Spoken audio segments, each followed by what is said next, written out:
कहते हैं जिस इंसान ने गरीबी देखी हो वो कभी भी अपने पैसों का घमंड नहीं दिखा सकता, भले ही वो कितना भी अमीर क्यों ना हो जाए।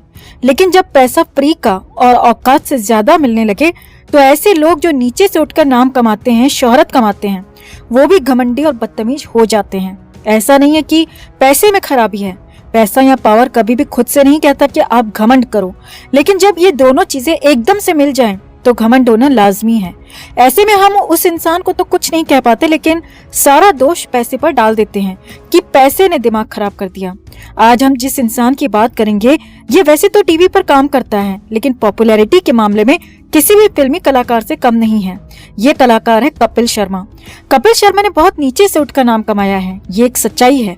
लेकिन हम ये हमेशा बोलते हैं कि जब आपका कद, आपका ओहदा बढ़ जाता है तो उसके साथ आपकी कुछ जिम्मेदारियां भी बढ़ती हैं, अपने फैंस के प्रति, अपने फॉलोअर्स के प्रति, अपने समाज और अपने देश के प्रति। और उन जिम्मेदारियों को निभाना उतना ही जरूरी होता है जितना इंसान कहलाने के लिए इंसानियत का होना जरूरी है। कपिल शर्मा टीवी पर कॉमेडी किंग माना जाता है और पिछले कई सालों से वो कॉमेडी में सबसे ऊपर चल रहा है। करोड़ों की संपत्ति बनाई तो अरबों रुपए का घमंड भी पाल लिया। कपिल शर्मा का जन्म हुआ था 2 अप्रैल 1981 को पंजाब के अमृतसर में। पिता का नाम जितेंद्र कुमार पुंज, जो कि पंजाब पुलिस में हेड कांस्टेबल थे, और मां का नाम जनक रानी, जो कि एक हाउसवाइफ हैं।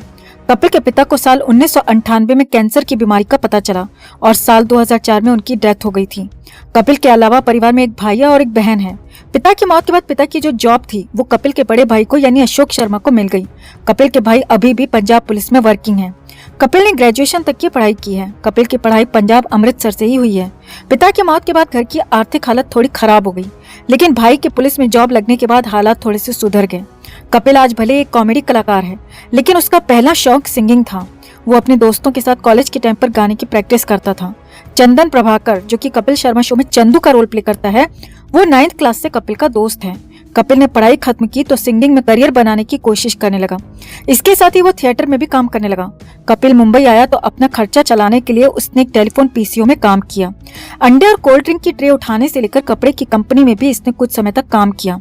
कपिल स्ट्रगल कर रहा था, लेकिन उसे कहीं भी मौका नहीं मिल पा रहा था।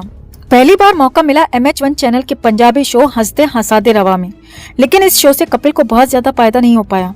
ये शो आया था साल 2006 में।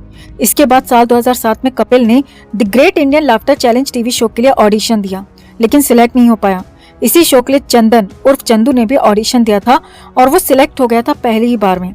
इसके बाद चंदू ने कपिल को दिल्ली में हो रहे ऑडिशन के बारे में बताया और बताया कि तुम फिर से ट्राई करो दिल्ली जाकर। कपिल ने लाफ्टर चैनल शो में दिल्ली में भी ऑडिशन दिया और वहां पर वो सिलेक्ट हो गया। कपिल न सिर्फ सिलेक्ट हुआ बल्कि वो इस शो का विनर भी बना और चंदू इसमें दूसरे नंबर पर आया। इस शो में कपिल को 10 लाख रुपए का इनाम मिला और उस पैसे से इसने अपनी बहन की शादी की। ये शो जीतना कपिल के लिए टर्निंग पॉइंट रहा। इसके बाद इसे टीवी पर लगातार काम मिलता चला गया।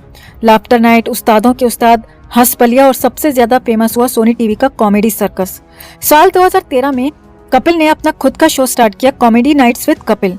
इस शो की सफलता ने कपिल को असली शोहरत दिलाई और फिर 2016 से अब तक द कपिल शर्मा शो ने तो कपिल को बॉलीवुड फिल्म एक्टर से भी बड़ा कलाकार बना दिया। 2016 के बाद कपिल ने सफलता का आसमान छुआ है, लेकिन वो जिस जगह से उठकर आया था उसे उसने पूरी तरह से भुला दिया है। दौलत और शोहरत उम्मीद से ज्यादा मिली, उम्मीद से जल्दी मिली तो घमंड भी इसको आने लगा। कपिल की शोहरत को देखते हुए इसे कुछ फिल्म मेकर्स ने फिल्मों में काम दिया, लेकिन फिल्मों में ये ज्यादा सफल नहीं हो पाया। कपिल फेमस हुआ तो इसके साथ में विवाद भी जुड़ते चले गए। आए दिन किसी न किसी विवाद में नाम इसका सामने आता रहा। शराब के नशे में उल्टी सीधी हरकतें करना और कई बार ऐसे भी मौके आए जब इसने पैसे और शोहरत का घमंड दिखाया। कपिल को हर कोई एक्स्ट्रा ऑर्डिनरी कॉमेडियन मानता है, लेकिन असल में वो भी एक साधारण कॉमेडियन है। बस किस्मत इसकी थोड़ी सी ज्यादा अच्छी है। कपिल की पंच लाइनों में से अगर अश्लील और डबल मीनिंग वाले पंचेस को निकाल दें तो कपिल के जो जोक्स हैं वो बहुत ही साधारण हो जाते हैं और उसके बाद उन पर उतनी हंसी भी नहीं आएगी जितनी अभी आती है। और रही बात हाजिर जवाबी की, तो गांव देहात में जाओ, गली नुक्कड़ पर इससे बेटर हाजिर जवाब लड़के आपको खड़े मिल जाएंगे जो अपनी आम बातों में कपिल से ज्यादा कॉमेडी क्रिएट कर सकते हैं।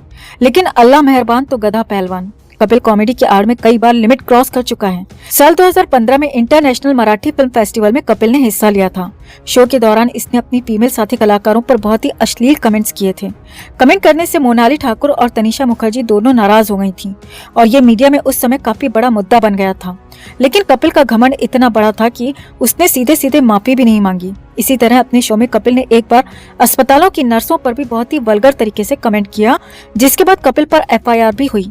हालांकि FIR होने के बाद इसने माफी भी मांगी और तब जाके केस सॉल्व हुआ। इसके बाद साल 2016 में कपिल ने शराब के नशे में एक ट्वीट कर दिया। रात को 2 बजे मुंबई नगर निगम के कर्मचारियों पर रिश्वत लेने का आरोप लगाया। कपिल ने अपने ट्वीट में PM मोदी को भी टैग किया, जिस पर काफी ज्यादा हंगामा मच गया। हालांकि वो आरोप कहीं न कहीं सच होंगे, क्योंकि भारत में रिश्वत के बिना वाकई कोई काम नहीं हो सकता। लेकिन शराब के नशे में रात को 2 बजे ट्वीट करना और डायरेक्ट PM मोदी को टॉन्ट करना उसे भारी पड़ गया। कपिल ने ट्वीट में लिखा था, मैं पिछले 5 साल से 15 करोड़ इनकम टैक्स दे रहा हूँ और मुझे अपना ऑफिस बनवाने के लिए 5 लाख की रिश्वत देनी पड़ रही है। क्या यही आपके अच्छे दिन हैं? और साथ में मोदी जी को इसने टैग कर दिया। कपिल ने एक बार अपने शो में चित्रगुप्त पर भी कमेंट किया, जो कि काफी गंदा कमेंट था, जिसके बाद में कायस्थ समाज ने कपिल के खिलाफ मोर्चा खोल दिया था। इसके बाद कपिल ने माफी मांगी और तब जाकर मैटर सॉल्व हुआ। कॉमेडी के नाम पर प्रेग्नेंट महिलाओं पर अश्लील कमेंट मामले में भी कपिल की खूब सारी फजीहत हो चुकी है। कपिल एक सफल कलाकार भले ही है, लेकिन वो बहुत ही बदतमीज और नशेड़ी भी है। स्पॉट बॉय वेबसाइट के चीफ एडिटर विक्की लालवानी ने साल 2018 में एक ऑडियो क्लिप वायरल कर दी थी, जिसमें कपिल विक्की लालवानी को माँ बेटी की गाली दे रहा था, उससे बहुत ही ज्यादा मिसबिहेव कर रहा था, धमकियां भी दे रहा था। उस वेबसाइट एडिटर का कसूर बस इतना था कि उसने कपिल की फिल्म फिरंगी को घटिया और बकवास बता दिया था और कपिल के बारे में लिखा था कि इसको एक्टिंग बिल्कुल नहीं आती, जिस पर कपिल ने दारू पीकर उसे गालियां दी, धमकियां दी और उसकी माँ और बेटी के बारे में गलत बोला। कपिल और शराब का रिश्ता बहुत पुराना रहा है। कपिल ने शराब के नशे में धुत होकर अपने बचपन के दोस्त चंदन उर्फ चंदू के साथ भी गाली गलौज की और दोनों में जब काफी ज्यादा झगड़ा हो गया, तब यही झगड़ा बढ़ने के बाद सुनील ग्रोवर कपिल और चंदू के बीच सुलह कराने के लिए आ गया। इसके बाद नशे में धुत कपिल ने चंदू को छोड़कर सुनील को गाली देनी शुरू कर दी, जिसके बाद झगड़ा इतना बढ़ा कि सुनील ग्रोवर ने कपिल का शो ही छोड़ दिया। हालांकि नशा उतरने के बाद कपिल ने चंदू को तो मना लिया था और शायद ये दोनों बचपन के दोस्त थे, तो चंदू ने भी उस बात को आसानी से भुला दिया, लेकिन सुनील ग्रोवर बाद में भी नहीं माना। कपिल शर्मा का घमंड एक समय पर इतना बढ़ चुका था कि वो शो पर बड़े बड़े फिल्मी एक्टर्स को भी 2-2 घंटे का वेट करवाने लगा। साल 2017 में फिल्म बादशाहों के प्रमोशन के दौरान अजय देवगन ने कपिल का 2 घंटे वेट किया। जब कपिल 2 घंटे तक नहीं आया तो अजय देवगन गुस्से में सेट छोड़कर चला गया। बाद में कपिल ने हेल्थ इश्यूज को कारण बताकर एक्सक्यूजेस देने की कोशिश की, लेकिन इसके बाद अमिताभ, अक्षय कुमार, आयुष्मान खुराना और राजकुमार राव जैसे एक्टर्स को भी कपिल ने बहुत ज्यादा वेट कराया। उसके बाद ये काफी ज्यादा मीडिया में मुद्दा बन गया था। तब मीडिया में काफी बातें होने लगी थी कि कपिल की सफलता उसके सर पर चढ़ गई है। कपिल शोहरत पाकर घमंडी और अय्याश हो चुका है। कपिल की पर्सनल लाइफ की बात की जाए तो उसका अफेयर प्रोडक्शन हाउस में क्रिएटिव डायरेक्टर रही प्रीति सिमोस के साथ जुड़ चुका है। इन दोनों का अफेयर बहुत ज्यादा लंबा नहीं चला, लेकिन काफी समय तक इन दोनों का नाम एक दूसरे से जुड़ा था। कपिल ने 2018 में अपनी दोस्त गिन्नी चतरथ से शादी कर ली। अब दोनों के 2 बच्चे हैं। गिन्नी और कपिल एक दूसरे को साल 2009 से जानते हैं और दोनों दोस्त थे। कपिल हमेशा विवादों में रहा है, कभी सोशल मीडिया पर अपने फैंस के साथ में बदतमीजी करता है तो कभी डबल मीनिंग डायलॉग से विवाद खड़े करता है। कपिल के अश्लील जोक्स की वजह से ही एक बार मुकेश खन्ना ने कपिल शो को चीप और घटिया बोल दिया था और शो में आने को साफ साफ उस समय मना भी कर दिया था। कपिल के शो को सलमान दादू प्रोड्यूस करता था और यही वजह कि आज के समय में कपिल शर्मा इंडस्ट्री में कई ग्रुप्स का हिस्सा है। अब वो उन्हीं मूवी माफियाओं की भाषा बोलता है और अगर ये कहा जाए कि ये सलमान जैसे लोगों की चापलूसी कर रहा है तो ये कहना गलत नहीं होगा। साल 2020 में सुशांत सिंह राजपूत की हत्या के बाद काफी ज्यादा बवाल मचा था। मीडिया पर SSR केस चलने लगा था और अर्नब गोस्वामी ने काफी जोर शोर से केस के लिए आवाज उठाई थी।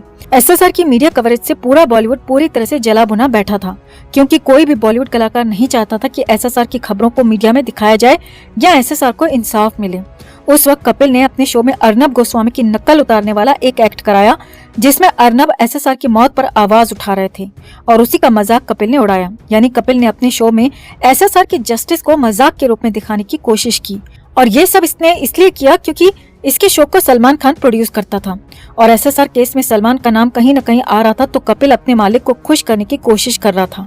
इसके बाद कपिल को सोशल मीडिया पर खूब गालियां पड़ी, खूब ट्रोल किया गया और SSR के फैंस ने कपिल को बाइकआउट करने तक का ट्रेंड चला दिया था। इसमें कोई शक नहीं कि कपिल एक बदतमीज, घमंडी और नशेड़ी कलाकार है। यह आज के समय में अपने आप को भले ही टीवी का सुपरस्टार समझता है और इसे लगता है कि इससे बढ़कर कोई नहीं है, लेकिन इसे पता नहीं है कि जब शेखर सुमन और जसपाल भट्टी जैसे बड़े बड़े कॉमेडियन जिंदगी भर राज नहीं कर पाए तो ये किस खेत की मूली है। कपिल आज भले करोड़ों रुपए कमा चुका है, शोहरत भी हासिल कर चुका है, लेकिन नैतिक रूप से ये एकदम खोखला हो चुका है। कपिल शर्मा की शोहरत जितनी बड़ी है, इसका घमंड, इसके विवाद भी उतने ही बड़े हैं।